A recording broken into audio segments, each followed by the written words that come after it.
Gold and diamonds తరుగు తక్కువ బంగారం ఎక్కువ విజయవాడ బెంగళూరు మరియు వైజాగ్ బ్రాంచ్లలో. ప్రస్తుతం నాతో పాటు ఉన్నారు తెలంగాణ రాష్ట్ర తొలి ఉప ముఖ్యమంత్రి and health minister Thatikonda Rajaiah garu. అంటే ఎందుకు ఫస్ట్ నుంచి కడియం శ్రీహరి తాటికొండ రాజయ్య ఉప్పు నిప్పు అసలుకి? కడియం శ్రీహరి కన్నింగ్ పొడి. ఆయనకు ఎత్తులు జిత్తులు కుట్రలు కుతంత్రాలు కింద మీద పైసలు ఎన్నేసైనా గెలవాలనే తత్వం అది. స్టేషన్ గణపూర్లోనే మిమ్మల్ని వద్దనే స్థాయికి వచ్చేసారు మీ ఓటర్స్. ఎందుకు ఆ స్థాయి నుంచి ఈ స్థాయికి పడిపోవాల్సి వచ్చిందంటే రాజకీయంలో భాగమా? ప్రజలకు నాకు బ్రహ్మరథం పట్టారు. బీఆర్ఎస్ పట్టలేదా బ్రహ్మరథం? సో మీరు అన్నట్లుగా మీరు చాలా క్లీన్ పొలిటీషియన్. అల్టిమేట్ చాలా క్లీన్ పొలిటీషియన్. ప్రజల తీర్పే కదా. చాలా క్లీన్ పొలిటీషియన్. 100%. మీకు కేసీఆర్ గారి మధ్య లోపల గదిలో ఏం జరిగిందో ఇంతవరకు మీరు ఓపెన్ అవ్వలేదు. ఒకసారి ఓపెన్ అయ్యండి, చెప్పండి. క్షేత్రస్థాయిలో జరిగిన సూక్ష్మాంశాలను దృష్టిలో పెట్టుకొని చిన్నపిల్లలకి అన్నం తినకపోతే చందమామ రావే జాబిల్లి రావే అని అలా చూపించి అన్నం తినిపించినట్టు ఇప్పుడు మీరు అలానే చెప్తున్నారు. అప్పటి వరకు పోరాడి తెలంగాణ తెచ్చుకున్న ఘనత కేసీఆర్ది. అలాంటి కేసీఆర్కి ఏకుకు మేకవుతారని ఎవరో చెప్తే కేసీఆర్ ఇనే అంత చిన్నపిల్లోడా? ధర్మరాజు చిన్నపిల్లగాడా చెప్పిన మాటలు వినడానికి? అవి కథలు సార్, అది చరిత్ర. మన కళ్ళ ముందు కనపడే నిజం ఇది. ఒకప్పుడు రాజయ్య అంటే వెరీ క్లీన్ పొలిటీషియన్, ఇప్పుడు రాజయ్య అంటే వెరీ దట్టి పొలిటీషియన్ అని మీ పార్టీ వాళ్ళే మీ మీద బుడదేసిన వాస్తవం కాదా? ఒక్క చెట్టుకు కాయలు బాగా కాసాయనుకో, ఒకడు ముందు పిందెలప్పుడే కొట్టాలని చూస్తాడు, కొంచెం పెద్దగా అయినాక దింపాలని చూస్తాడు, కొందరు కట్టెందుకుని దంచాలని చూస్తాడు. ఇప్పుడు మిమ్మల్ని దంచింది మీ పార్టీ వల్ల కాదా? రాజయ్య అనే పొలిటీషియన్ ఈరోజు మొత్తం యావత్ తెలంగాణ మొత్తంలో ఎక్కువ సింపతి సానుభూతి ఎవరి మీద ఎక్కువ అంటే డాక్టర్ రాజయ్య మీద. ప్రతి స్టేజ్ మీద ఏడవటం అంతే కదా, అది చాలా సెంటిమెంట్ గా భావిస్తున్నారా? ఈ ఒబిడియన్స్ వల్ల కోల్పోయింది ఏంటి? నేను ఏం కోల్పోలే. I'm the first deputy CM Telangana. It is forever. What is the use? చూడు చరిత్ర. What is the use?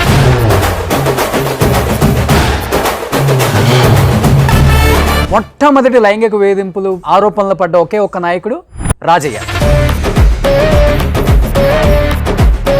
ఆరోపణలని మీరంటారు, అది ఆరోపణ మాత్రమే. ప్రెస్ మీట్ పెట్టి మరీ చెప్పారు కదా ఆ సర్పంచ్ నవ్య. రాజయ్య గారు ప్రపోజ్ చేస్తాండు, కోరిక వాటికి అనుకూలంగా నేను ఉండట్లేదు, రావాలి.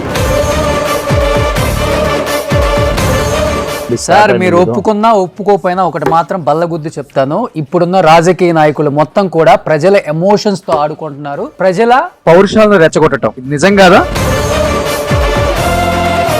ఎందుకంటే మీకు రేవంత్ రెడ్డి అంటే ఇష్టమా కాదా? వ్యక్తిగతంగా చెప్పండి. కాంగ్రెస్ నీళ్ళు దాకా వచ్చిన మీరు కూడా. ఆయన కాంగ్రెస్ ఎక్కడదండి, ఆయన టీడీపీ నుంచి వెళ్ళి అంతకుముందు బీజేపీ తర్వాత కాంగ్రెస్ అని తిరిగి ఆఖరికి ఆయన కూడా కాంగ్రెస్ కి వచ్చి కేసీఆర్ గారు డైరెక్ట్ గా బీఆర్ఎస్ పార్టీ టీఆర్ఎస్ పార్టీ పెట్టేమన్న నాయకుడు అయ్యారా? ఆయన కూడా అన్ని నీళ్ళు దాకా వచ్చిన ఆయనే కదా. ఆంధ్రప్రదేశ్లో ఉన్న అందరూ టీడీపీ వాళ్ళకి నేను అభిమానం. ఎందుకంటే దుర్మార్గుని ఓడగొట్టాం, నా పేరే దుర్మార్గుని ఓడగొట్టాం. దుర్మార్గుడు అని రేవంత్ రెడ్డి చెప్పారు మీతో. లాస్ట్ రిలీజ్ అయ్యారు సార్ మీరు. Hi hello, welcome to Suman TV. నేను మీ రోషన్. సో ప్రస్తుతం నాతో పాటు ఉన్నారు తెలంగాణ రాష్ట్ర తొలి ఉప ముఖ్యమంత్రి and health minister Thatikonda Rajaiah garu. Sir నమస్తే. హాయ్ నమస్తే. సో ఫస్ట్ ఆఫ్ ఆల్ చాలా హ్యాపీగా ఉంది సార్. ఎన్నో ఇయర్స్ తర్వాత చూస్తున్నాను. ఆ పంచకట్లో ఆ వాచి పెట్టుకునే విధానం, ఆ ఎడం చేయిని కుడి చేయిలో కలిపే విధానం, మళ్ళీ ఒక్కసారి వైఎస్ రాజశేఖర రెడ్డి గారిని చూస్తున్న ఫీల్ అయితే కలిగిస్తారు మీరు ఎక్కడున్నా. ఇది పుట్టుకతో వచ్చిన అలవాట, రాజకీయాల్లోకి వచ్చిన తర్వాత వచ్చిన అలవాట, లేకపోతే రాజశేఖర రెడ్డి గారిని చూసిన తర్వాత వచ్చిన అలవాట? సో పుట్టింది చాలా బీద వ్యవసాయ కుటుంబం, ఒక పాలేరు కొడుకుగా పుట్టినప్పుడు అక్కడ నాన్న వాళ్ళు అంత ఇట్లే కట్టేవాళ్ళు.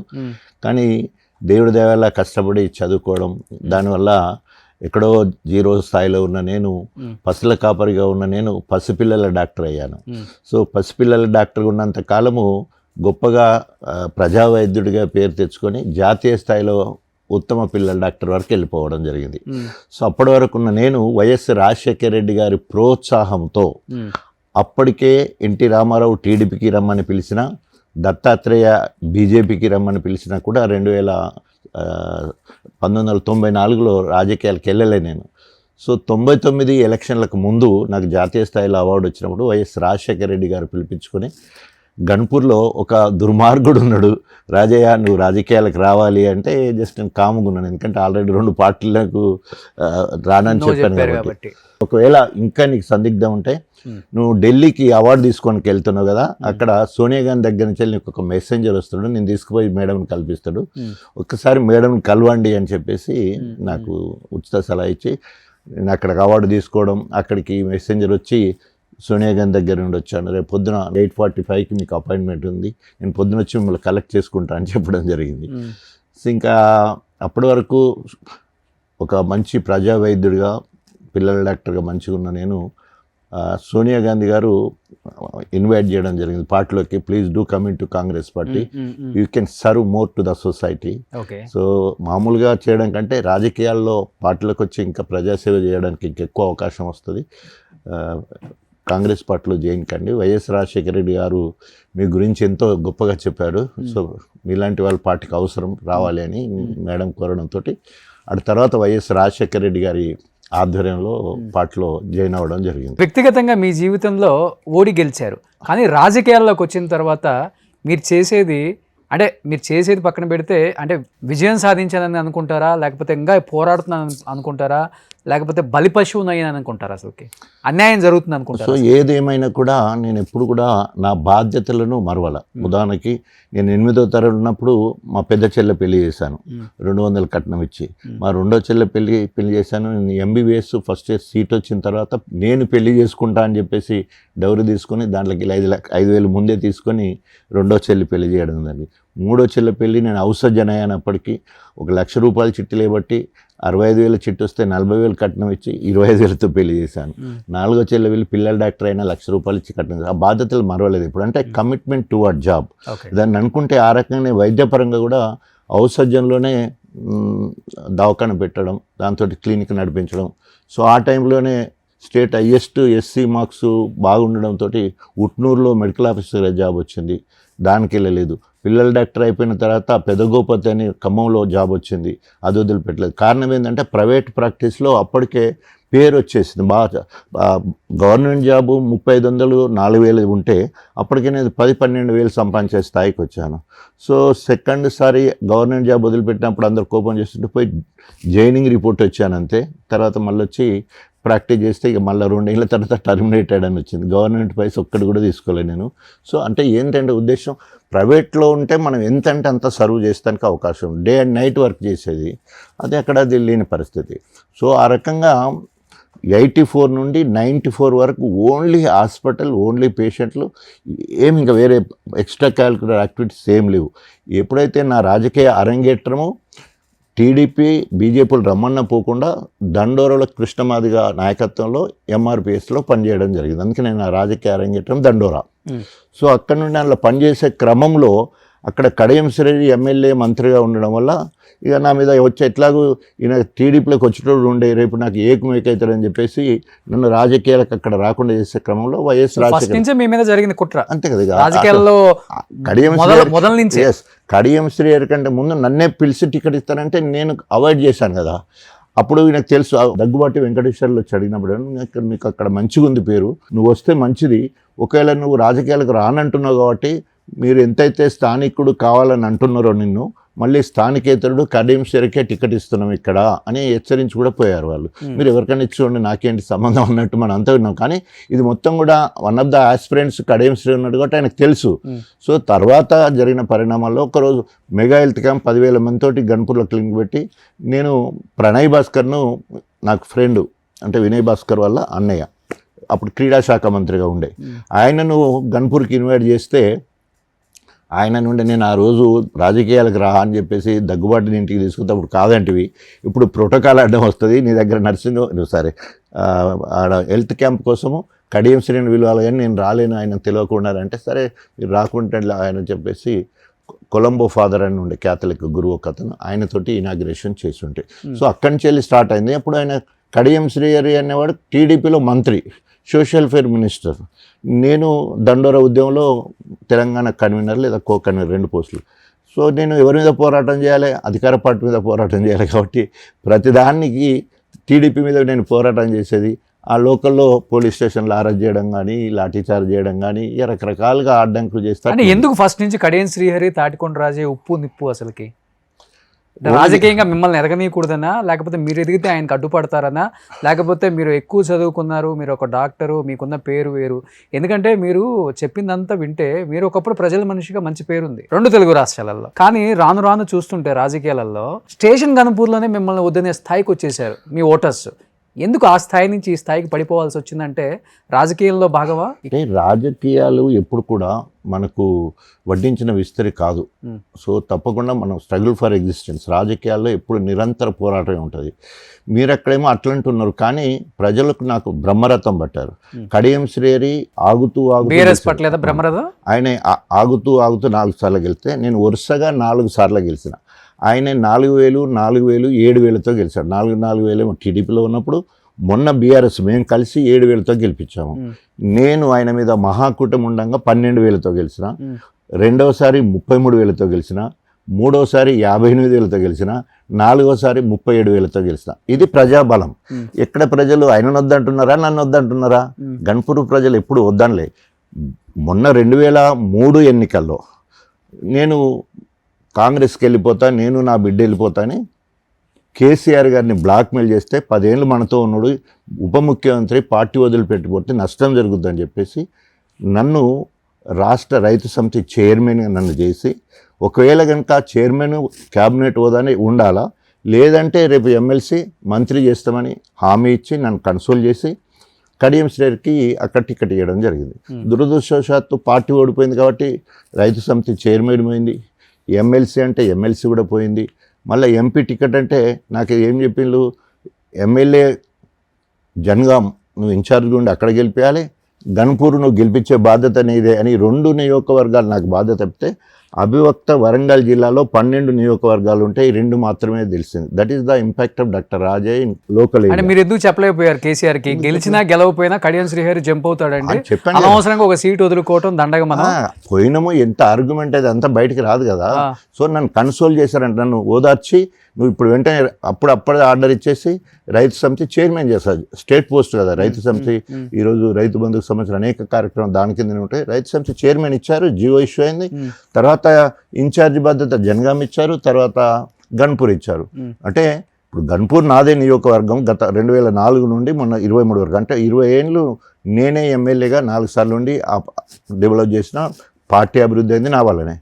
ఈయనకు టికెట్ ఇచ్చినందువల్ల ఏమైంది, నన్ను గెలిపించే బాధ్యత నాకు ఇచ్చారు, ఇటు జనగాం అటు. సో చూడండి ఎంతైనా ఈ 2 మాత్రం గెలిచినా అవన్నీ ఓడిపోయినట్టు అర్థమైంది, నా ఇంపాక్ట్ ఉన్నట్టే కదా. సో అయిపోయిన తర్వాత మళ్ళీ ఏమైంది, ఎంపీ టికెట్ ఇస్తారన్నారు. ఫామ్ హౌస్ దగ్గర కూడా జస్ట్ 5 కిలోమీటర్ల దూరం వరకు పోయిన అప్పటి వరకు. కానీ కడియం శ్రీహరి కాంగ్రెస్కి పోయింది కాబట్టి అక్కడ ఆ 3 నెలల్లోనే మళ్ళీ బై ఎలక్షన్లు వస్తాయి. కడియం శ్రీహరికి తగ్గ మిండడంటే రాజయ్యనే. రాజయ్యకు అక్కడ ఇన్ఛార్జ్ ఇచ్చేసి సుధీర్ కుమార్, అది ఎంపీ వచ్చినా పోయినా పెద్ద ఫరగబడదు, సుధీర్ కుమార్ని అక్కడ ఎంపీ టికెట్ ఇచ్చి రాజయ్యను స్టార్ కాంపియన్గా పెట్టి తిప్పుదాం. ఎందుకంటే ఆయన చాలా అనేక రకాలుగా త్యాగం చేశాడు. ఒకటేమో తెలంగాణ రాష్ట్ర సాధన కోసం అధికార కాంగ్రెస్ పార్టీ ఎంఏ పదవి వదిలిపెట్టి మొదటి త్యాగం. ఉప ముఖ్యమంత్రిని తీసేసినా కూడా కేసీఆర్ దేవుడు, ఇంద్రుడు, చంద్రుడు అని చెప్పేసి ఒబీడియంట్గా మళ్ళీ అక్కడే ఉండడం.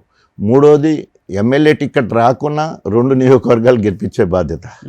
సో మళ్ళీ ఎంపీ టికెట్ కూడా ఇవ్వకుండా నువ్వు గెలిపించాలి అనే బాధ్యత చెప్పడం. ఈ రకంగా ఒక నియోజకవర్గం కాదు, తెలంగాణ మొత్తంలో, ఈవెన్ తెలంగాణ మొత్తం కూడా మీడియాలో కూడా అందరిలో ఇవాళ రాజన్ అంటే ఒక సానుభూతి, ఒక మంచితనము, గింత ఒబీడియన్స్ ఉంటుందా అని ఒక పేరు ఉంది. సో ఎక్కడ కూడా పేరు చెడగొట్టే కార్యక్రమాలు ఇప్పటివరకు చేయలేదు. సో రాజకీయాలలో ఎత్తులు, జిత్తులు, కుట్రలు, కుతంత్రాలు ఎన్నో జరుగుతుంటాయి. సో మీరు అన్నట్లుగా మీరు చాలా క్లీన్ పొలిటీషియన్ చెప్పింది కదా, ఇప్పుడు చెప్పింది చాలా క్లీన్ పొలిటీషియన్. అల్టిమేట్ ఏంది, పొలిటీషియన్, ప్రజల తీర్పే కదా, చాలా క్లీన్ పొలిటీషియన్. ఓకే 100%. సో మరి ఇప్పుడు తెలంగాణ వచ్చిన తర్వాత మొదటి ముఖ్యమంత్రి, ఉప ముఖ్యమంత్రి జీవితంలో మర్చిపోలేం ఎవరైనా కానీ. ఎస్, అలాంటిది తెలంగాణ వచ్చిన తర్వాత మొదటి ఉప ముఖ్యమంత్రి రాజయ్య. ఎందుకు అతి తక్కువ టైంలోనే రాజయ్య ప్రవర్తన నచ్చలేదు, రాజయ్య పనితీరు నచ్చలేదు, రాజయ్య అవినీతి పరుడు, రాజయ్య అందరికీ అందకుండా దోచేస్తున్నాడు, భూ కబ్జాలు, కాంట్రాక్టుల దందాలు, అవినీతికి కేర్ ఆఫ్ అడ్రస్ రాజయ్య అని చెప్పేసి ఉప ముఖ్యమంత్రి నుంచి మిమ్మల్ని తొలగించడానికి వన్ ఆఫ్ ద రీజన్ ఏంటో ఏమని చెప్తారు? మీకు కేసీఆర్ గారి మధ్య లోపల గదిలో ఏం జరిగిందో ఇంతవరకు మీరు ఓపెన్ అవ్వలేదు. నేను ఓపెన్ కావాలి, పోనీ కేసీఆర్ ఒకసారి ఓపెన్ అయ్యి చెప్పండి. కేసీఆర్ తెలియాలి, మీరు క్లీన్ పొలిటీషియన్ కదా, వెరీ క్లీన్ పొలిటీషియన్. ఇదే క్వశ్చన్ కాంగ్రెస్ అధికారం పోయిన తర్వాత బీఆర్ఎస్ అధికారం కాంగ్రెస్ ఉన్న వాళ్ళందరూ ఇదే ప్రశ్న అడిగిండు. మొన్న రేవంత్ రెడ్డి కూడా నిండు సభలో డాక్టర్ రాజయ్య దోతి కట్టుకుంటే ఓర్వలేదా, ఎందుకు రాజయ్య పదవి తీసేశారు అని అడిగారు. షర్మిల గారు రాజయ్య పదవి ఎందుకు తీసేశారు అని అడిగారు. కమ్యూనిస్టులు రాజయ్య పదవి ఎందుకు తీసేశారు అన్నారు. కారణం ఒక్కటే, మీరు చెప్పలేదు ఇంతవరకు. నేను చెప్పి 4 గదుల మధ్య తలపేసుకున్న తర్వాత కేసీఆర్ కి రాజయ్య మధ్య జరిగిన విషయం చెప్పండి. కనీసం మన తెలంగాణలో ఎన్ని ఛానల్స్ ఉన్నాయి అన్ని ఛానల్లో చెప్పిన. సో ఇప్పుడు సుమన్ ఛానల్ కూడా చెప్తున్నాను.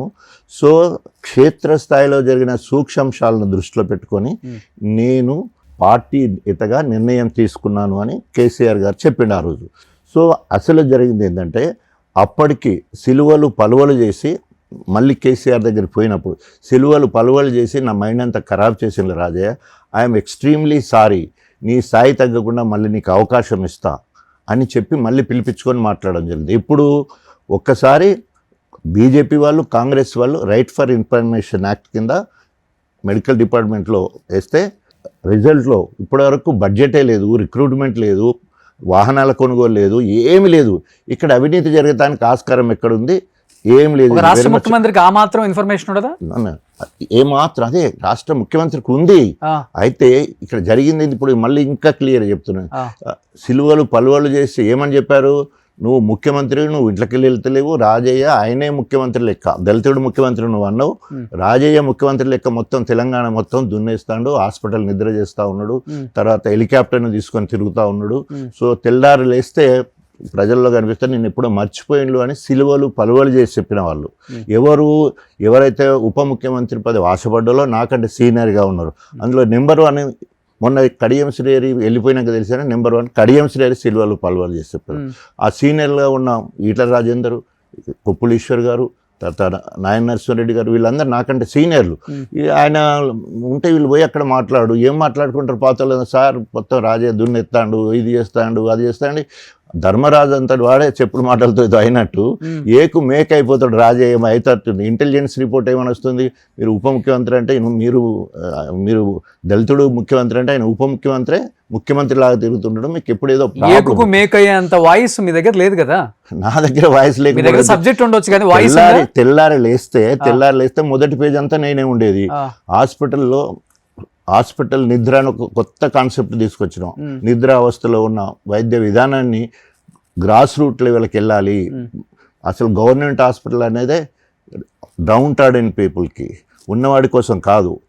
1 గోళీ 2 గోళీలు ఇచ్చుడు కాదు, వారం రోజులకు సర్వే ట్రీట్మెంట్ ఇవ్వాలి, హాస్పిటల్ మౌలిక సదుపాయాలు పెంచాలని చెప్పేసి ఉస్మానియా హాస్పిటల్లో ఇప్పటివరకు ఏ ఎమ్మెల్యే కూడా పోయి ట్రీట్మెంట్ తీసుకోలేదు. నేను ఉస్మానియా హాస్పిటల్ ట్రీట్మెంట్ తీసుకోవడం కాదు, రాత్రి అక్కడే పడుకున్నాను. అక్కడ మొదలుకొని అనేక ఏజెన్సీ, ఎక్కడెక్కడ Bhadrachalam agency hospital, Eturu agency hospital, Utnoor agency hospital, చెంచుపల్లెలు ఏజెన్సీ ప్రాంతాలకు ఎమ్మెల్యేలు కూడా పోరు. నేను ఉప ముఖ్యమంత్రిగా వైద్య ఆరోగ్య శాఖ మంత్రిగా పోయి అక్కడే రాత్రి ఉండి హాస్పిటల్ను మొత్తము రివ్యూ చేసి అక్కడ అన్ని మౌలిక సదుపాయాలు కల్పించి వచ్చే కార్యక్రమం చేయడం జరిగింది. సో అదేవిధంగా హెల్త్ యూనివర్సిటీ కావాలని మొత్తం నేను వరంగల్ స్టూడెంట్ని కాబట్టి కాకతీయ మెడికల్ కాలేజ్ స్టూడెంట్, నా మీద బాగా ప్రెషర్ ఉండేది.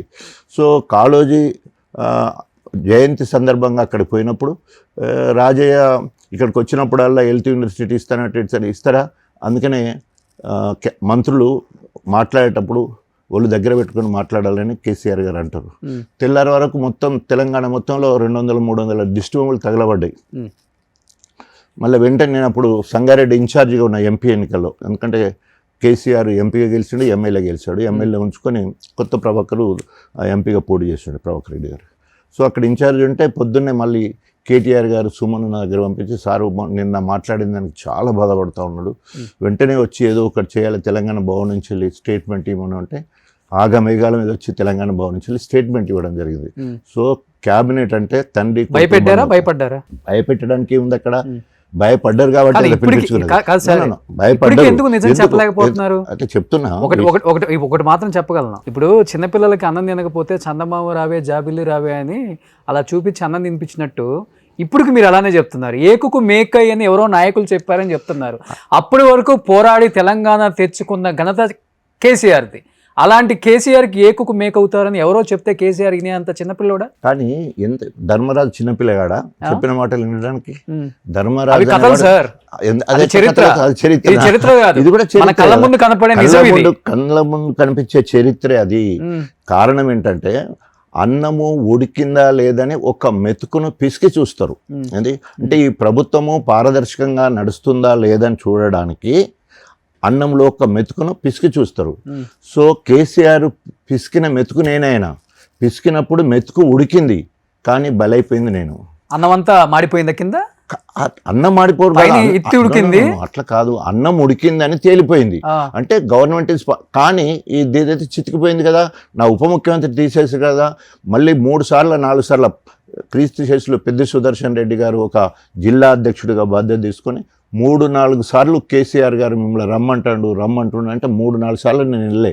ఎప్పుడైతే right for information act report బయటకు వచ్చిందో, జడ్సన్ బయటపెట్టి చూయించి చెప్పిండో, బీజేపీ శ్రీనివాస్ ఎమ్మెల్యే ఉండే, ఉప్పల్ ఎమ్మెల్యే శ్రీనివాసరావు వారు బయటపెట్టిందో, అటు తర్వాత పోదామని చెప్పేసి నేను పెద్ద సుదర్శన్ రెడ్డి కేసీఆర్ దగ్గరకు పోయినాం. ఏం చెప్పారు? తీసుకుపోయి పోగానే లోపల గట్టిగా పోగానే కౌగలించుకొని, ఏదో ఇప్పుడు నేను చెప్పిన కదా, సిల్వలు పలువలు చేసి నా మైండ్ అంతా ఖరాబ్ చేశారు, ఎక్స్ట్రీమ్లీ సారీ రాజయ్య, నీకు ఇక నేను అడగకుండా నేను ఉప ముఖ్యమంత్రి చేశా, నీ స్థాయి తగ్గకుండా మళ్ళీ నేను కాపాడుకుంటా, నీ నియోజకవర్గంలో ఎవరు ఏలు పెట్టరు.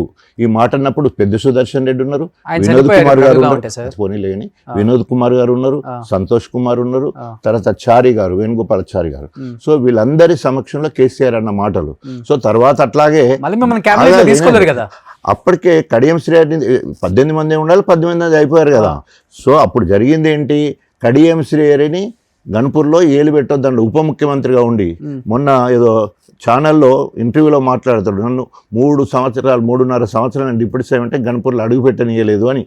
కారణం ఏంటి అంటే సిలువలు పలువలు చేసే దాంట్లో ఈయన మొదటి వ్యక్తి కాబట్టి ఆయనను అక్కడ కాలు పెట్టొద్దని చెప్పి, నువ్వు తప్పు చేసినావు, నువ్వు తప్పుడు అభిప్రాయం చెప్పినావు కాబట్టి రాజయ్యని అట్లా చేసినావు, అక్కడ నువ్వు ఏలు పెట్టొద్దంటే ఆఖరికి అభివృద్ధి ఎక్కడి వరకు వచ్చింది.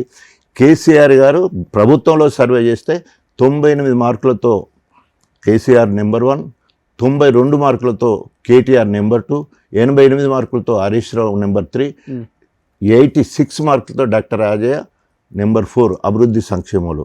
ఏ పనున్నా రాజయ్య నువ్వు నా దగ్గరికే రావాలా, నువ్వు డిప్యూటీ సీఎం చేసిన ఒక మంత్రి దగ్గరికి పోయి ఏం అడగకు, నువ్వు నా దగ్గరికి రమ్మనంటే ఆ రకంగా పనులు చేసినా కాబట్టి, అభివృద్ధి చేసినా కాబట్టి గన్పూర్ ప్రజలు ఇవాళ నేను ఏమంటాను, గన్పూర్ నియోజకవర్గ ప్రజలే నా దేవుళ్ళు, నా నియోజకవర్గమే నా దేవాలయం, అంత గొప్పగా గన్పూర్ ఉన్నది. అదే అంటున్నారు సార్. ఒకప్పుడు రాజయ్య అంటే వెరీ క్లీన్ పొలిటీషియన్, కానీ ఇప్పుడు రాజయ్య అంటే వెరీ దట్టి పొలిటీషియన్ అని మీ పార్టీ వాళ్ళే మీ మీద బురదేసిన వాస్తవం కాదా? దట్టి పొలిటీషియన్ అని బురదేసింది ఎవరు? శత్రువులు ఎక్కడ ఉంటారు? అవునండి, శత్రువులు ఎక్కడ ఉంటారు? పక్క పార్టీలో ఉంటారా, మన పార్టీలో ఉంటారా? మీకు ఎక్కడున్నారు చెప్పండి, మీకు ఎక్కడున్నారు చెప్పండి. చెట్టుకు కాయలు బాగా కాసాయనుకో, అది చెట్టు తప్పు కాదు. చెట్టుకు కాయలు కాసినాయంటే ఒకడు ముందు పిందెలప్పుడే కొట్టాలని చూస్తాడు, కొంచెం పెద్దగా అయినాక దింపాలని చూస్తాడు, కొందరు కట్టెందుకొని దంచాలని చూస్తారు, కొందరు మండలిసి తెంపేస్తారు. అంటే మంచిగా పనిచేయడం మీ పార్టీ వల్ల కాదా? మా పార్టీ వాళ్ళని ఎందుకంటాం అనం కదా. పరిస్థితులు బ్లాక్మెయిల్ చేయడము, తర్వాత పుండకూరు ముచ్చట్లు చెప్పడము ఏమైపోయింది. ఇలా ఆయన నిజస్వరూపం బయటపడ్డది కదా. కడియం శ్రీహరి ఎన్నైతే పుండకూరు ముచ్చట్లు చెప్పిండో, ఇవాళ నేను చెప్పింది కేసీఆర్ గారి దగ్గర పోయి చెప్పిన, సార్ ఆయన కాంగ్రెస్తో మాట్లాడుకున్నాడు, కడియం శ్రీహరి బిడ్డ ఇద్దరు కలిసి పోతున్నారంటే మేము ప్రభుత్వాన్ని నడిపిస్తున్నాం, మాకు తెలియదా? కానీ అట్లా పోతున్నాడు అంటే మన పార్టీకి నష్టం జరుగుద్దో ఏమో, ఇప్పుడు ఎలక్షన్లు కదా.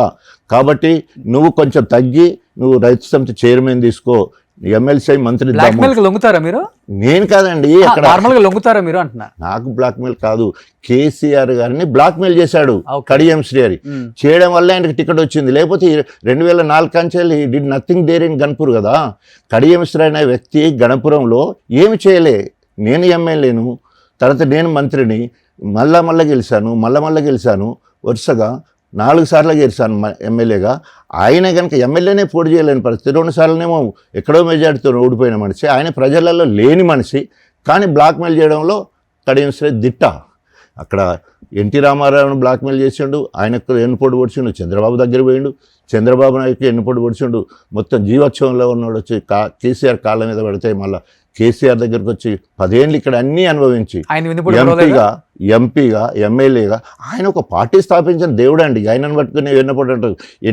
చెప్తుంది శ్రీహరి గారు కేసీఆర్ గారిని వెన్నుపోటు పొడవలేదా అంటున్నారు. అదే కదా నేను చెప్పింది. అదే కడియం శ్రీహరి 10 ఏళ్లలో ఎంపీ ఇచ్చి డిప్యూటీ సీఎం చేసి 2 సార్లు ఎమ్మెల్సీ ఇచ్చి మళ్ళీ పోయేటప్పుడు ఎమ్మెల్యే టికెట్ ఇస్తే మొత్తం తిన్నింటి వాసాలు లెక్క పెట్టినట్టు బిడ్డ ఆయన ఇద్దరు ముందు కాంగ్రెస్లతో మాట్లాడిన ఒప్పందంలో భాగంగా ఆయన ఎమ్మెల్యే అయినా బిడ్డకు పార్టీ ఫండ్ బీఫామ్ తీసుకొని తెల్లారి వరకు కాంగ్రెస్ కానీ ఒకటి చెప్పండి, 2028లో బీఆర్ఎస్ పార్టీకి మంచి ఊపు వచ్చింది, పార్టీ అధికారంలోకి వచ్చే అవకాశం ఉందంటే కడియం శ్రీహరి కేసీఆర్ని కలిసి నేను మళ్ళీ స్టేషన్ గణపూర్ నుంచి బీఆర్ఎస్ పార్టీ నుంచి నేను పోటీ చేస్తాను అంటే మీకు అన్యాయం జరుగుతుందా జరగదా అది మాత్రం చెప్పండి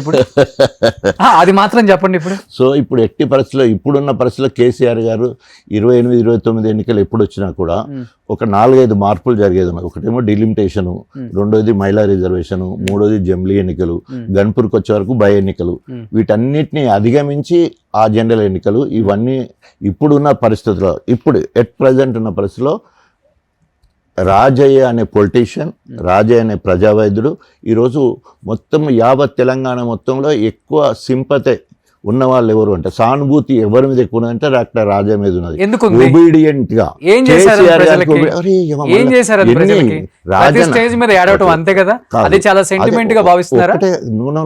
అధికార కాంగ్రెస్ పార్టీ ఎమ్మెల్యే పదవికి రాజీనామా చేసి మళ్ళీ ఉద్యమంలో తొలి దళితుడుగా ఆనాడు సదాలక్ష్మి 1971లో రాజీనామా చేస్తే ఒక మాదిగ మహిళా తల్లి ఆమెను ఆదర్శంగా తీసుకొని 2009లో ఎమ్మెల్యే గెలిచి 2011లో అధికార కాంగ్రెస్ పార్టీ ఎమ్మెల్యే పదవికి రాజీనామా చేసిన మళ్ళీ ఉద్యమంలో తొలి దళితుడు, అదొక త్యాగం. రెండవది ఒక వార్డు మెంబరో ఒక సర్పంచ్నో పార్టీ నుండి సస్పెండ్ చేసినో తీసేస్తున్నో పార్టీ మారిపోతాడు.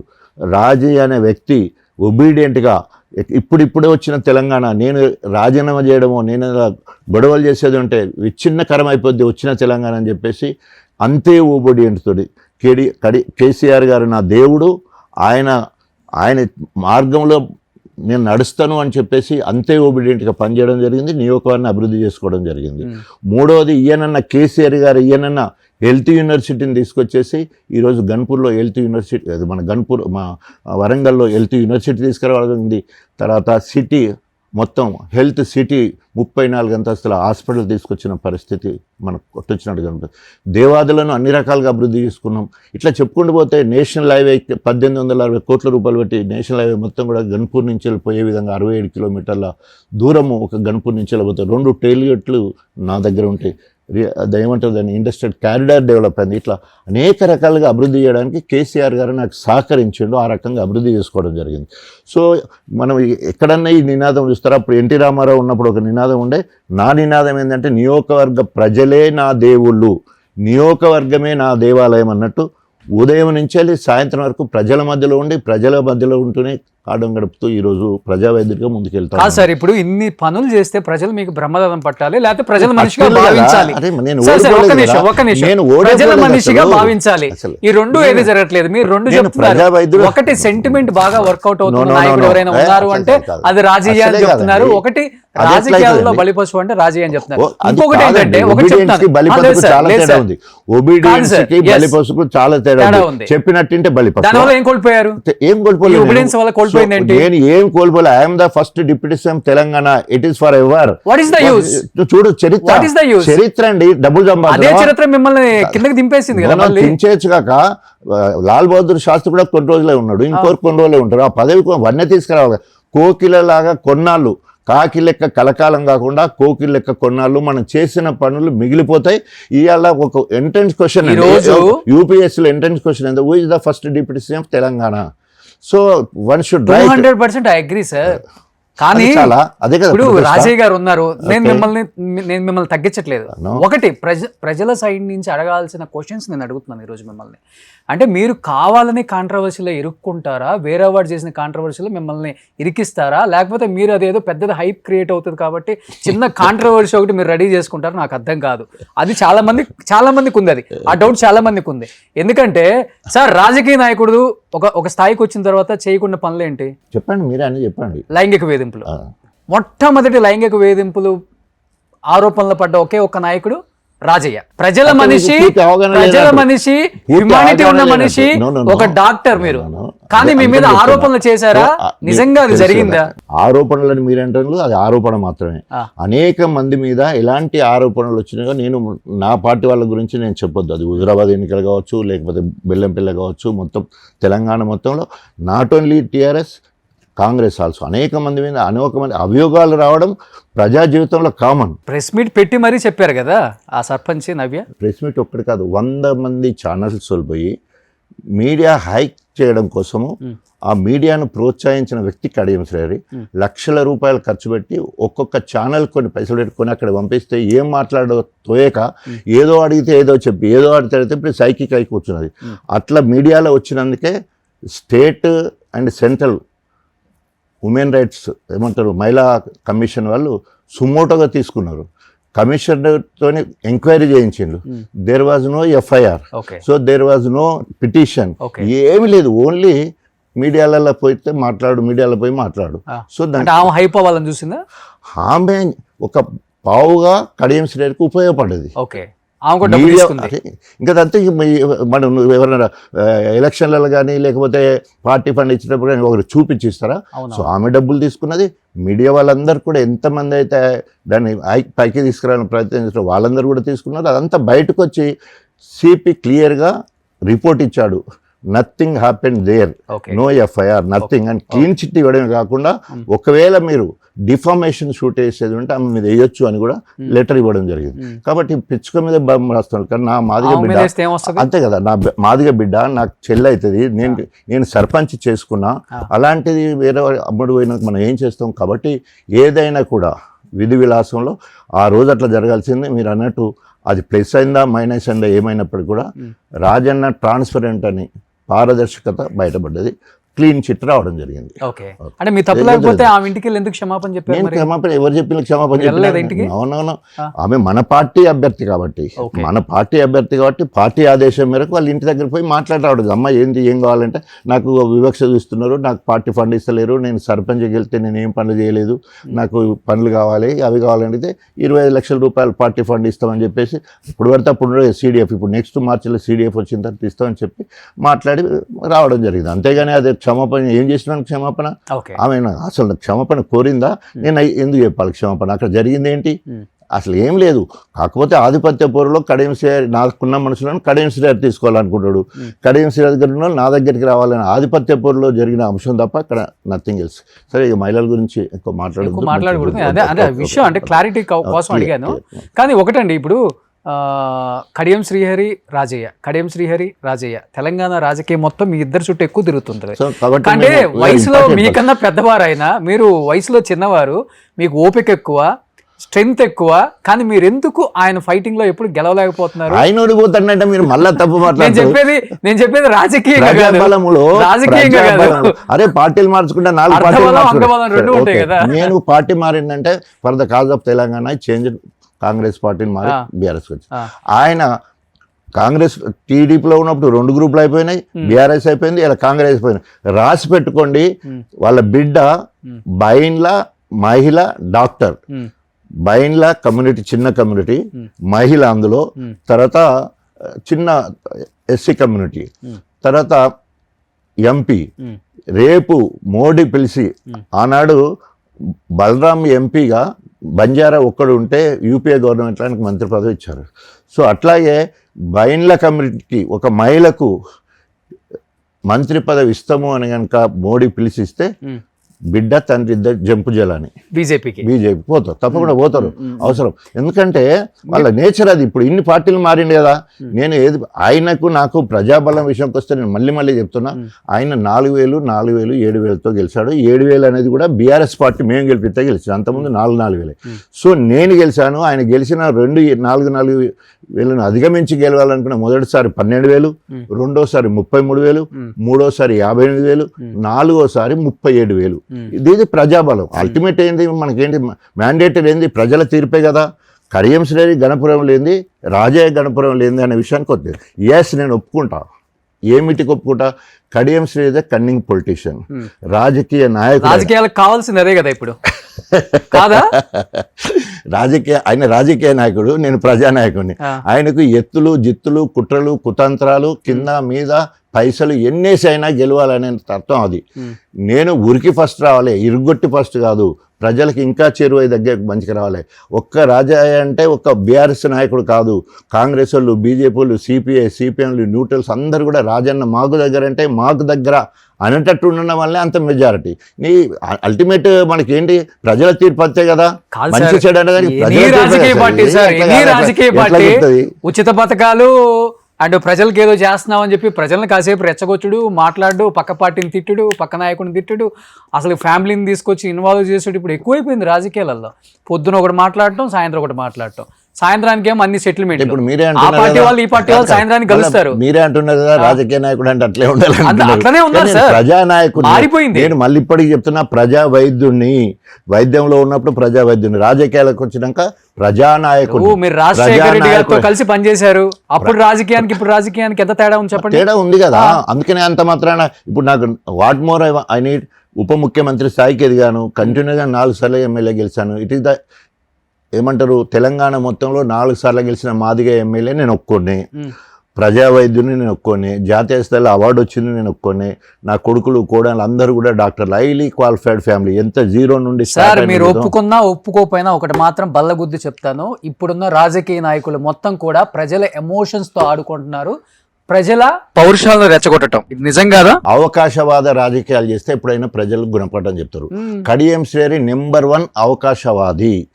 ఏ అవకాశం వస్తే ఏ ఎండకు ఆ గుడుగు పట్టేటోడు, తిన్నింటి వాసాలు లెక్క పెట్టేటోడు, ఎక్కడ తింటే అక్కడ వాళ్ళకే టోపీ పెట్టే రకం కడియం శ్రేణి. అందుకనే ఎన్టీ రామారావుకు పిలిచి టికెట్ ఇచ్చి మార్కెట్ శాఖ మంత్రి చేస్తే ఆయన వైస్రాయ్ హోటల్ చెప్పులు ఇసిరేసిండు. ఎంతో పిలిచి దగ్గరుండి చదువుల కోసము, ఇల్లు కట్టుకోవడానికి అనేక రకాల చంద్రబాబును సాయం చేసి, social welfare minister, primary education, ఆఖరికి ఇరిగేషను, అన్ని రకాలు ఇచ్చి ఆర్థిక ఎంతో ఎదిగిన తర్వాత ఆయనను తలదాన్ని మళ్ళీ పోయి కేసీఆర్ సంకల చూచిండు.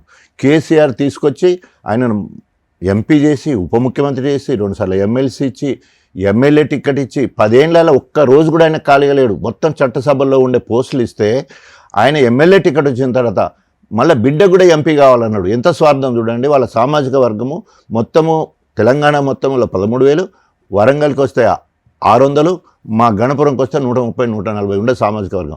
ఆయనకి టికెట్ ఎక్కువ అంటే సామాజిక న్యాయం అంటే వాళ్ళ జనాభాను బట్టి అడగాలి కదా. ఆయనకు కానీ నా బిడ్డ కూడా టికెట్ కావాలన్నాడు. ఏమయ్యా మొత్తము బ్లాక్మెయిల్ రాజకీయాలు కాబట్టి ఈయనతో ఎందుకు పెట్టుకున్నాడు? బిడ్డకు టికెట్ ఇచ్చి, ఇంటికాడ భోజనం పెట్టి, పార్టీ ఫండ్ ఇచ్చి, అవన్నీ మూట కట్టుకొని నువ్వే దేవుడని మొక్కి, ఇద్దరు అల్లుడు బిడ్డ మామ ముగ్గురు కలిసి మొక్కి తెల్ల వరకు జంపు చేయాలని మన రేవంత్ రెడ్డి దగ్గరికి అంటే ఏం మాట్లాడుతాం చెప్పండి. రాజకీయం అలాంటి రాజకీయాలు వద్దురా బాబు, పడకొద్దు, వద్దు, నాకున్న చరిత్ర నాకు చాలు. అలాంటి రాజకీయం వద్దంటే ఇలాంటి చరిత్ర లేని చరిత్రలు కూడా కట్టుకొని కాక నిజాలు మెల్లగా తేలుతాయి. నిజం ఏంటనేది నిలకడగా తేలుతుంటాయి. భూమి మీద బతికేదోడు పోయేదోడు ఆయన కూడా చరిత్ర మిగులుతుంది కదా, చరిత్ర మిగులుతుంది. పుస్తకాలలో రాసుకోవడానికి, చూసుకోవడానికి, చదువుకోవడానికి బాగుంటుంది. డెఫినెట్ గా తృప్తికరమైన రాజకీయం, తృప్తికరమైన జీవితం, తృప్తికరమైన బతుకుండాలి. సో నేను చాలా తృప్తిగా ఉన్నాను. నా పిల్లలు, నా ఫ్యామిలీ మొత్తం కూడా హైలీ క్వాలిఫైడ్. సో కొన్ని రోజులు నలిగిపోయారు కదా, వాస్తవంగా ఇప్పుడు నలగడం అనేది డెఫినెట్ గా నలగకుండానే మీరు అన్నారు. నేను చాలా చాలా చాలా చాలా ఏంటి ఏదో ఒక మాట వాడారు, ఏంటది? తృప్తి. ఆ తృప్తి ఉంటే హాస్పిటల్లో హార్ట్ అటాక్ వచ్చిందని ఎందుకు వెళ్ళారు సార్? సో అంత స్ట్రెస్లోనైనా కాబట్టి స్ట్రెస్సే కదా అది. అది వార్డు మెంబర్ పోస్ట్ కాదు కదా, సర్పంచ్ పోస్ట్ కాదు కదా, ఎంపీటీసీ, ఎంపీపీ, జెడ్పీటీసీ పోస్ట్ కాదు, ఓ ఎమ్మెల్యే, ఎంపీ కాదు, మంత్రి పోస్ట్ కూడా కాదు, ఉప ముఖ్యమంత్రి పోస్ట్ అండి. నేను మనిషినే, నాలో ఉండే నరాలన్నీ కూడా, గుండె కానీ వాటన్నిటికీ ఉంటే అందరికీ అదే ఉంటుంది. స్ట్రెచ్ వచ్చినప్పుడు ఏదైతే స్పాజం వస్తుంది, బ్లడ్ వెసల్ దగ్గరికి లాక్కొస్తాయి. ఏం చేస్తారు చెప్పు? అయినా కూడా ఎక్కడ ఎవరు తొందరపడద్దు, నేను కడిగిన ముత్యంలా బయటకు వస్తా. స్ట్రోక్ వచ్చినప్పుడు భయం వచ్చిందా? భయం ఎందుకు? భయపడితేనే కదా స్ట్రోక్ వచ్చింది. చావంటే భయం నీకైనా నాకైనా ఎప్పుడైనా చావు వస్తుంది. అప్పుడున్న పరిస్థితి అయితే మొత్తం ఎట్లా తయారైపోయింది, మొత్తం దళిత వర్గాలందరూ తెల్లారి వరకు బస్సులు, ట్రైన్లు తగలబడే పరిస్థితి ఉంటే నాకు హార్ట్ అటాక్ వచ్చి కొంచెం రిలీఫ్ ఉండగానే బయటకు వచ్చి ప్రెస్లో మాట్లాడా, దయచేసి నేను ఏం చేయలేదు, ట్రాన్స్పరెంట్గా మళ్ళీ బయటకు వస్తా, కడిగిన ముత్యం, ఇదే మాట, కడిగిన ముత్యంలా నేను బయటకు వస్తాను, ప్లీజ్ ఎలాంటి ఆందోళన కార్యక్రమాలు చేయొద్దు. ఇప్పుడే వచ్చిన తెలంగాణ మళ్ళీ విచ్ఛిన్నమైతే ఇక చూసినవా రాజయ్య స్వార్థం కోసం ఆ రోజు రాజీనామా చేసి బీఆర్ఎస్ పోయిండు. ఆయన ఉప ముఖ్యమంత్రి పోగానే మళ్ళీ అలజడి సృష్టించిండు అని అంటారు. నాకు చెడ్డ పోయొద్దు, దయచేసి మీరందరూ కూడా శాంతించాలని ఎంఆర్పిఎస్కు, కృష్ణమాదిగకి, దళిత సంఘాలకు అన్నిటి కూడా దండం పెట్టారు చెప్పడం జరిగింది. సో ప్రస్తుతం బీఆర్ఎస్ పార్టీలో కావచ్చు, కేసీఆర్ దగ్గర కావచ్చు, రాజయ్యకున్న ఇంపార్టెన్స్ అంటే ఏమని చెప్తారు? సో 100%గా ఈ రోజున్న వాటిలో నాకు త్రిమూర్తులు ముగ్గురు, కేసీఆర్, కేటీఆర్, హరీష్ రావు గారు. వాళ్ళ ముగ్గురికి మోస్ట్ ఒబీడియంట్గా ఉండి విధేయుడిగా ఉన్న వాళ్ళు ఎవరంటే డాక్టర్ రాజయ్య అని వాళ్ళకు ఉన్నది. ఇవాళ వాళ్ళ ముగ్గురు నన్ను కోరుకుంటున్నారు. రాజయ్యకు మనకు అన్యాయం చేసినామని మదన పడుతున్నారు, బాధపడుతున్నారు.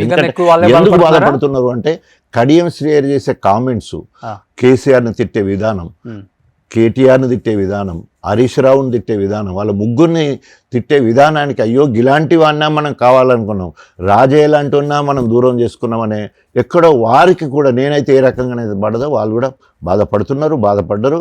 ఎక్కడ పోయినా కూడా వాళ్ళే, కేసీఆర్ గారే స్వయంగా ఎంపీ ఎన్నికలప్పుడు హన్మకొండ చివరస్తులో మాట్లాడు, 3 నెలల్లో ఎలక్షన్లు వస్తాయి, కడియం శ్రీహరి తనంతట తానే రాజకీయ సమాధి కట్టుకున్నాడు, ధన్పూర్లో కాబోయే ఎమ్మెల్యే డాక్టర్ రాజయ్య అని ఎంపీ ఎన్నికలప్పుడే ప్రకటించేసాడు. అది లైవ్ కాస్ట్ అయింది కాబట్టి హరీష్ రావుని ఎక్కడ పోయినా మాట్లాడతాడు. కేటీఆర్ గారు ఎక్కడ అవసరం ఉన్నా నేను ఆ సందర్భంలో ఉంటే డాక్టర్ రాజయ్య ఫస్ట్ తొలి ఉప ముఖ్యమంత్రి, కాబోయే ఎమ్మెల్యే. ఇప్పుడు ఎవరిని అన్నారు అట్లా, అది చాలు. బికాజ్ ఎక్కడ మీరు అన్నట్టు బాధపడవచ్చు కాక, కానీ ఆ సానుభూతి మాత్రము పార్టీ నాకు ఇవాళ గొప్పగా మొత్తం రాష్ట్రం మొత్తం కూడా 1-to-1 కూర్చునే అంత ఇంపార్టెన్స్ 100% ఉంది. పార్టీలో ఉందా కాదు, నన్ను పిలిపించుకొచ్చిన సందర్భం ఉన్నది. నేను పోయినప్పుడు నన్ను రిసీవ్ చేసుకున్న విధానంలోనే తేలిపోతుంది కదా. కానీ ఇప్పుడు ఈరోజు కేటీఆర్ కానీ అండ్ హరీష్ రావు కానీ ఇద్దరిలో ఉన్న డిఫరెన్స్ ఏంటి? రాజకీయ పరంగా కావచ్చు, లేకపోతే వ్యక్తిగతంగా కావచ్చు, రిసీవ్నెస్ తీసుకునే విధానంలో కావచ్చు.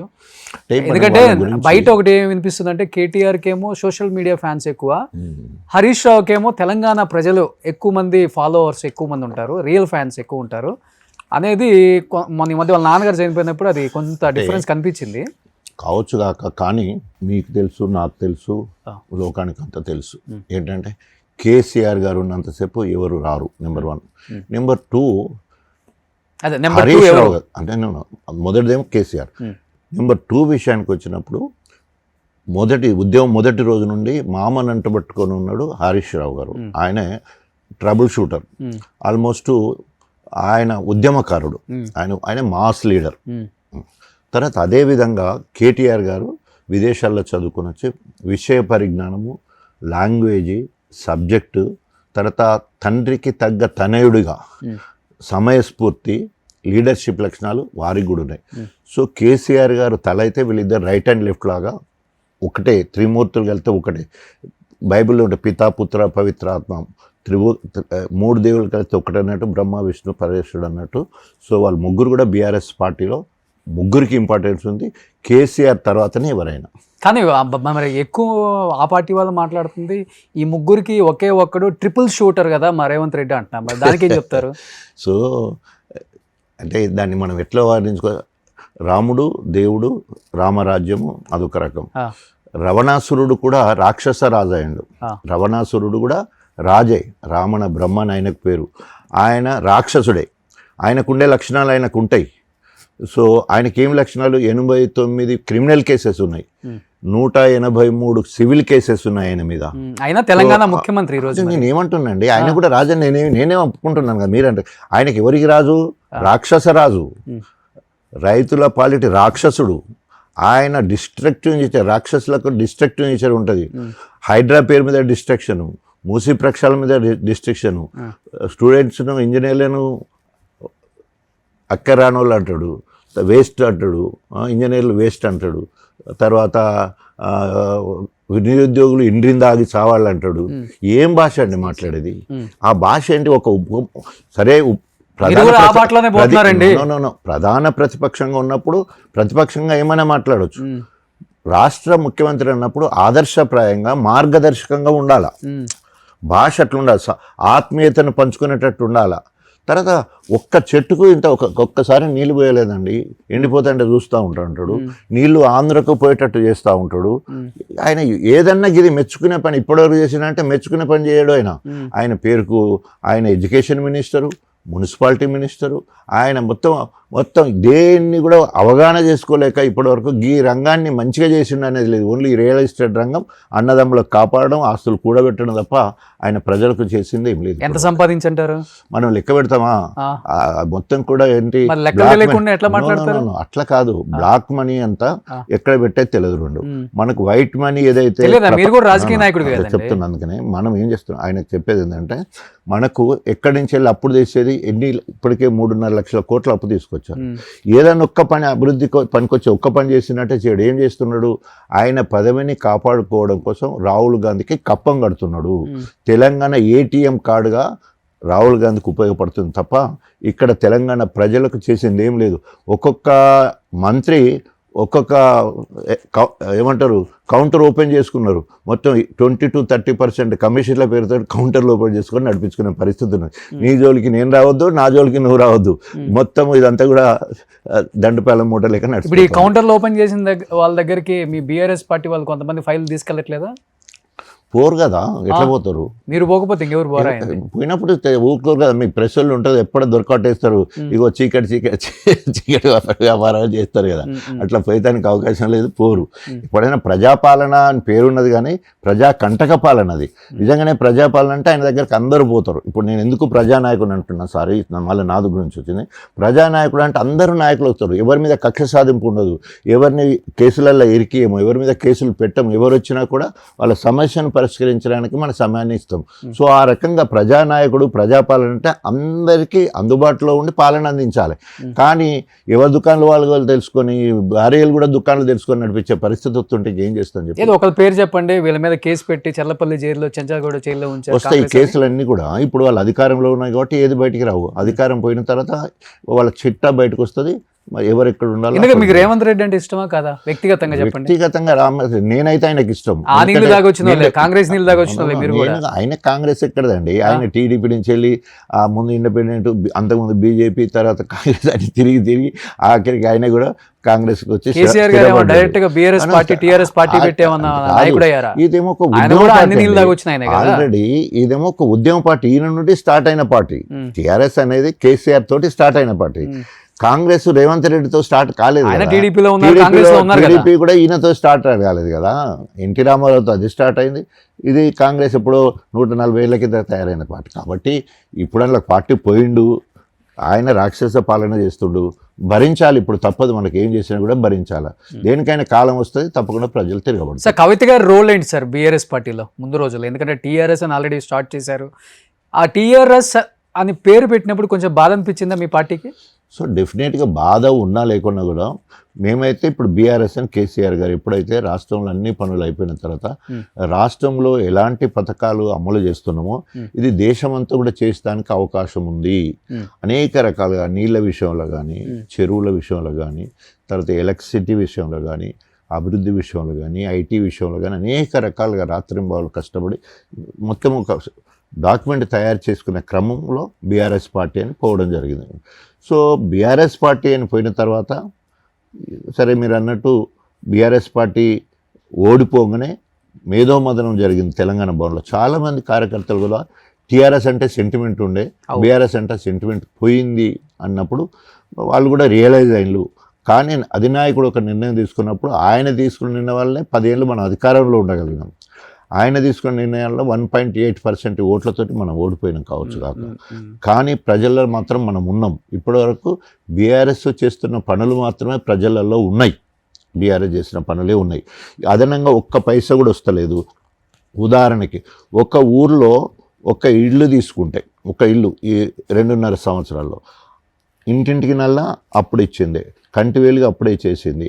అప్పుడు ఇచ్చిన 200 చేసిన పెన్షనే, ఆ కళ్యాణ లక్ష్మి చెక్కే వస్తూ ఉన్నది, ఆ వితంతు పెన్షనే వస్తూ ఉన్నది. రైతుకు రుణమాఫీ పూర్తి కాలేదు, భరోసా పూర్తిగా ఇవ్వలేదు, తర్వాత బోనస్ రావట్లేదు, యూరియా దొరకట్లేదు, తర్వాత వికలాంగులకు 4,000 అవి వస్తున్నాయి, తులం బంగారం. కానీ ఈయన ఇచ్చే ఏ ఒక్కటి అదనంగా కూడా ఒక్క రూపాయి కూడా ఒక కుటుంబానికి వస్తలేదు. ఆ కుటుంబము కాంగ్రెస్ ఎందుకు కావాలనుకుంటుంది? ఒక ఊరును తీసుకుంటే ఊర్లో గ్రామ పంచాయతీ కావచ్చు, ట్రాక్టర్ కావచ్చు, ట్రాలీ కావచ్చు, ట్యాంకర్ కావచ్చు, నర్సరీ కావచ్చు, పల్లె ప్రకృతి వనం కావచ్చు, శ్మశాన వాటికి కావచ్చు, తర్వాత డంపింగ్ యార్డ్ కావచ్చు, సెగ్రిగేషన్ షెడ్, క్రీడా ప్రాంగణం, అంటే ఊరికి కావాల్సిన మౌలిక సదుపాయాలు మొత్తం కూడా బీఆర్ఎస్ హయాంలో వచ్చినాయి. కనీసం ఇప్పుడు వీటిని మెయింటైన్ చేసే పరిస్థితి ఇలా కాంగ్రెస్ పార్టీలో లేదు. ఊరు బయటికి వెళ్తే మిషన్ కాకతీయ పేరు మీద చెరువులన్నీ మరమ్మతులు చేసుకున్నాం, బీటీ రోడ్లు వేసుకోగలిగాం, చెక్ డ్యాములు తీసుకురాగలిగాం. అనేక రకాలుగా ఈ అన్ని రంగాలలో గొప్పగా బీఆర్ఎస్ అభివృద్ధి చేస్తే అభివృద్ధిని కనీసం మెయింటైన్ చేయలేని పరిస్థితులు ఇవాళ కాంగ్రెస్. అదనంగా ఇచ్చుడు దేవుడు ఎరుగు. ఓన్లీ గెలిచే వరకు ఏదో ఏరు దాటే వరకు ఓడమల్లన్నా, ఏరు దాటంగానే బోడమల్లన్నట్టు ఇలా కాంగ్రెస్ పాలన ఉంది. కాబట్టి కానీ ప్రజలలో మీ ఒక్కసారి మీ సుమన్ ఛానల్ చూడాలని చెప్పి ఇట్లా అన్నా కొద్ది వస్తుంటాయి. అందులో 90% ఈ ప్రజాపాలన, ప్రజా కంటక పాలన ఎట్లయిందో మరి ముసలిళ్ళ కాంచెలు మొదలెడితే పసిపిల్లల కాంచెలు మొదలు, అరే రెసిడెంట్ స్కూల్లో 106 మంది పిల్లలు చనిపోయారు, ఆటో డ్రైవర్లు 160 మంది చనిపోయారు, రైతులు దాదాపు 7,000 మంది చనిపోయారు. ఇన్ని రకాలుగా ఇన్ని చావులు గతంలో లేవు. మరి ఎక్కడ ఈయన విద్యకి ఈయన మంత్రి అంటాడు, విద్య దానికి ఒక్కసారి ఏమంటారు దాన్ని ఒక్కసారి రివ్యూ చేసిన పాపన పోలు ఇప్పటివరకు. మున్సిపాలిటీ అంటాడు, అవగాహన లేదు. మరి పాలన నడుస్తూ ఉన్నది. రేవంత్ రెడ్డి మీరు? నేను కలవలేదు ఒక్కసారి కూడా. కలిసాను, ముందు స్టార్టింగ్లో కలిసాను. పార్టీ మీద ఎడమొఖం పెడమొఖం ఉన్నప్పుడు జంప్ అవుదాం అని కలిసారా? జంప్ అవుదాం అని కాదు. యూజువల్గా ఏంటంటే ఇప్పుడు ఎట్లా ఉంటుంది, ఒక నాయకుడు నాకేమి ఎమ్మెల్యే ఇస్తానని ఇయ్యలే, ఎంపీ ఇస్తానని ఇయ్యలే, ఉన్న స్టేట్ చైర్మన్ పోయింది, ఉన్న ఎమ్మెల్సీ రాలే, అన్నీ పోయిన తర్వాత ఎంపీ టికెట్ నాకు ఇస్తానన్న క్రమంలో కడియం శ్రీహరి బిడ్డకు అనౌన్స్ చేయడంతో మీరు అన్నట్టు నా పోరాటం మొత్తం కడియం శ్రీహరిని. ఈ కడియం శ్రీహరికి ఎమ్మెల్యే టికెట్ ఇచ్చి బిడ్డకు ఎంపీ టికెట్ ఇచ్చిన తర్వాత నేనేం చేయాలి? ఒక తండ్రి మీద కొడుకు కలిగినట్టు నేను రాజీనామా చేస్తున్నాను ప్రకటించడం మాత్రమే జరిగింది అంతే. అప్పుడు ఏమవుతుంది, మీరు అన్నట్టు ఎమినెంట్ పర్సనాలిటీ, 4 సార్లు ఎమ్మెల్యే, డిప్యూటీ సీఎం, ఆ పార్టీకి దూరం అవుతుండగానే కాంగ్రెస్ వాళ్ళు, బీజేపీ వాళ్ళు, బీఎస్పీ వాళ్ళు, కమ్యూనిస్ట్ వాళ్ళు అందరూ ఎగబడతారు కదా. ఎగబడడం కాకుండా వాళ్ళకు దగ్గరుండే వాళ్ళు ఎవరో ఒకరు వచ్చి కల్పిస్తాం, పాత తీసుకుపోవడం ఇట్లాంటి చేస్తారు. సబ్కా సున్నా ఆప్కా కన్నా అన్నట్టు మనం అన్ని చూస్తున్నాం. మన నిర్ణయం మనం తీసుకున్నాం. సో ఎక్కడ ఉండాలో అక్కడ ఉంటేనే, నిలకడగా ఉంటేనే దానికి బాగుంటుంది. కలిసానని చెప్పాను కదా. మాట్లాడారా? 1-to-1 కూర్చోలే, ఏ విషయాలు మాట్లాడాలి, ఓన్లీ కంగ్రాట్ చెప్పడం మాత్రం జరిగింది. ఎప్పుడు? అదే అసెంబ్లీలో. అంతే ఇంకా అంతే. ఆయన ఏం అడగల మిమ్మల్ని? అది ఏం అడగలేదు, ఎందుకంటే మంది ఉంటారు కదా గుంపులో. అంటే రాజానికి గట్టిగా కౌగులించుకోపోవడమో దగ్గర. మీరు ఎప్పుడో ముఖ్యమంత్రి, ఎప్పుడో ఎమ్మెల్యే, మీ ఇద్దరికి అసలు ఎప్పుడు కూడా ఫోన్లో సంభాషణ కూడా లేదా? అప్పుడు ఎమ్మెల్యేగా, ఆయన టీడీపీ ఎమ్మెల్యేగా ఉన్నప్పుడు, నేను కాంగ్రెస్ ఎమ్మెల్యే ఉన్నప్పుడు, తర్వాత బీఎస్లో ఎమ్మెల్యే ఉన్నప్పుడు, అప్పుడు ఛాంబర్లో మాట్లాడుకుంటాను, కలిసినప్పుడు లాబీలో కలిసినప్పుడు అట్లా మాట్లాడుతాం, టీ దగ్గర మాట్లాడుకుంటాం. అది లెక్కలకి రాదు. అనిపించిందా ఎప్పుడైనా ముఖ్యమంత్రి అవుతాడు, ఇంత పెద్ద లీడర్ అవుతాడు, అసలు ఆ ఊహ, పార్టీకి నాయకుడు అవుతాడు, ఇంతమందిని రూల్ చేసేవాడు అవుతాడు, అట్లయితే ఎప్పుడు అనుకోలేదు. అసలు ఆలోచన కూడా, ఎందుకంటే అప్పటివరకు ఆయన మంత్రి కూడా కదా, అప్పటివరకు ఆయన మంత్రి కూడా కదా, ఉప ముఖ్యమంత్రి ఎట్లా ఊహించుకుంటాం, అది లేదు. ఓన్లీ ఎమ్మెల్యేగా మంచిగా బయట లాబీలో కూర్చున్నప్పుడు టీ దాక్కుంటూ అది ఒకటి మాట్లాడడం, ఇంకా జోకులు వేసుకోవడం, కడియం శ్రీహరి అట్లా ఇట్లా అమ్మో నువ్వు ఎట్లా భరించుకుంటుంటున్నావు. మొత్తం ఆయన ఆంధ్రప్రదేశ్లో ఉన్న అందరూ టీడీపీ వాళ్ళకి నేను అభిమానం. ఎందుకంటే దుర్మార్గుని ఓడగొట్టినాం, నా పేరే దుర్మార్గుని ఓడగొట్టినాడు. ఎందుకంటే ఎవరిని వదిలిపెట్టాడు, అందరినీ సెటైర్లన్నీ ఇస్తాడు, వాళ్ళ మీద కక్షణ పెట్టుకుంటాడు, వాళ్ళని ఎట్లా నష్టపడాలి చూస్తాడు, గ్రూప్ రాజకీయాలు చేస్తాడు.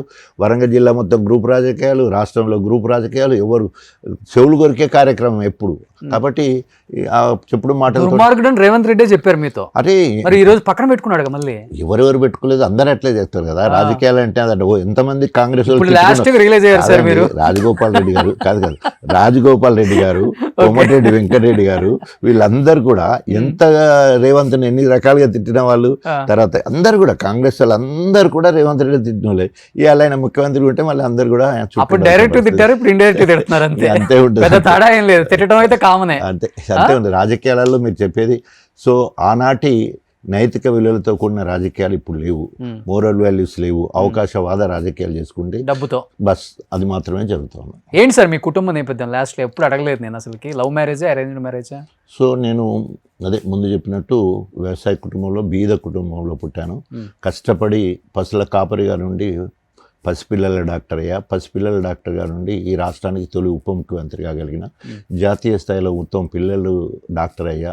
తర్వాత వరంగల్లో మొట్టమొదటి పిల్లల నర్సింగ్ హోమ్ పెట్టా.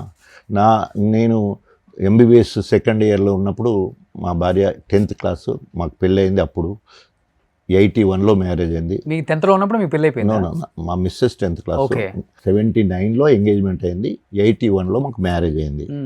సో మ్యారేజ్ అయినప్పుడు ఆమె 10th, intermediate, BA, MA, BLIC, MLIC, చివరికి గవర్నమెంట్ పాలిటెక్నిక్ కాలేజీలో సీనియర్ గెజిటెడ్ ఆఫీసర్, తర్వాత సీనియర్ లైబ్రరీగా ఉండి రిటైర్ అయిపోయింది.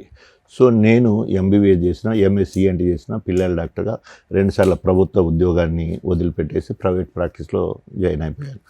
నా పిల్లలు ఇద్దరు కూడా జెమ్స్, ఇద్దరు కొడుకులే నాకు. పెద్ద కొడుకు MBBS ఇక్కడ అయిపోయిన తర్వాత యూఎస్లో MA చేశాడు. Is international memory champion. Is the chairman for India.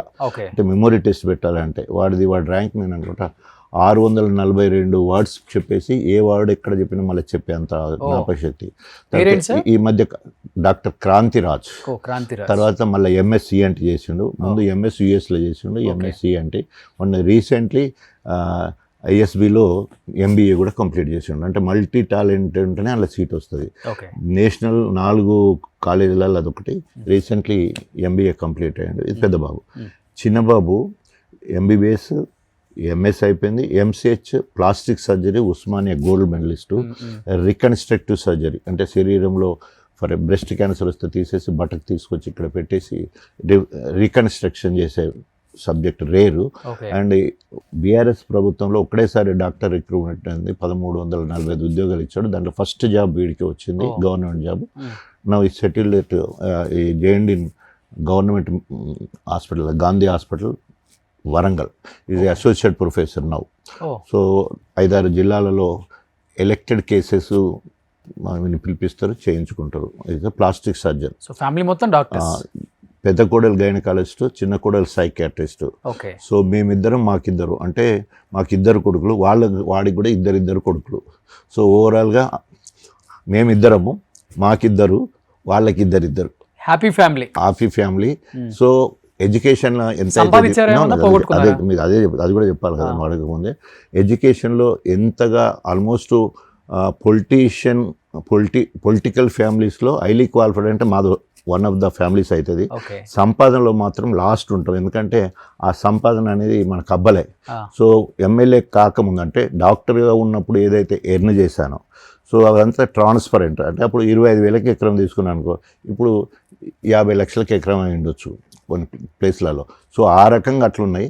ప్రతి ఎలక్షన్లో అమ్ముకుంటూ రాజకీయాలు పెట్టాము. 2009లో ఓ దగ్గర అమ్మేసిన, 2012లో దగ్గర అమ్మేసిన, 2014లో ఇంకో దగ్గర అమ్మేసిన.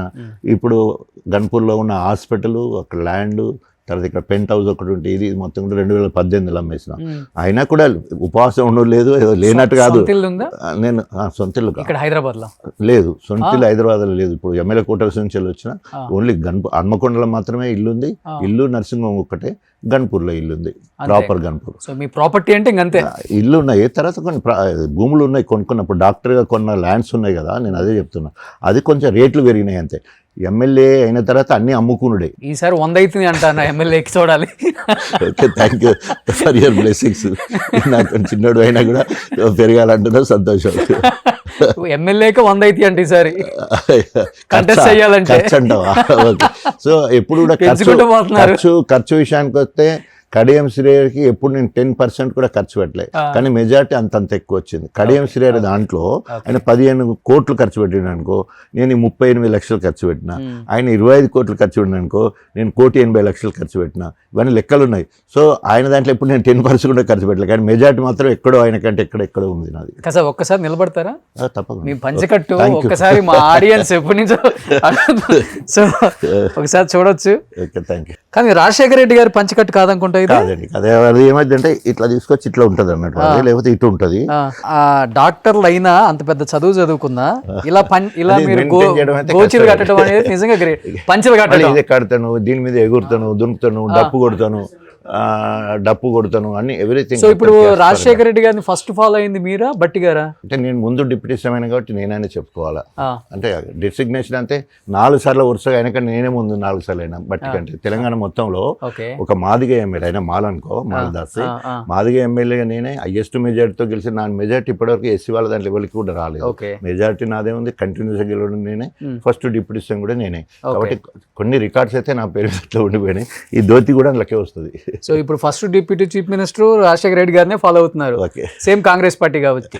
ఇప్పుడు సెకండ్ డిప్యూటీ చీఫ్ మినిస్టర్ బట్టి గారు కూడా సేమ్ రాజశేఖర రెడ్డి గారినే ఫాలో అవుతున్నారు. బట్ ఆయన పంచకట్టు కడతారు అనుకుంటా. వాళ్ళు రెడీమేడ్ కట్టేది, అంటే వాళ్ళకి ఇట్లా క్లిప్ పెట్టుకుంటూ ఉండిపోతుంది. అవునా? నేను అదేమో అది డైరెక్ట్ చుట్టి సింగిల్ కుట్టి లోపల తోపుకొని ఇట్లా అయిపోతుంది. దీంతో ప్రాబ్లం ఉండదు అసలు, ఊడిపోదా ఎక్కడ ప్రజల్లోకి వెళ్ళినప్పుడు? 3 నిమిషాలలో మళ్ళీ కట్టేస్తాను, ఊడిపోదు అక్కడ. ఈవెన్ ఇట్లే ఉండి నేను డప్పు కూడా కొడతాను, నాకు ఇష్టము. డప్పు కొడతాను, ఎగురుతాను, కోలాటం ఆడుతాను, అన్నీ చేస్తాను. ప్రజలకు పోయి వాళ్ళు మమేకం అయిపోతాను ప్రజలు. కంఫర్ట్ ఉంటుంది ఇది నాకు, కంఫర్ట్. సో ఫ్యాంట్ కన్నా ఇదే కంఫర్ట్ నాకైతే కంఫర్ట్ ఉంటుంది.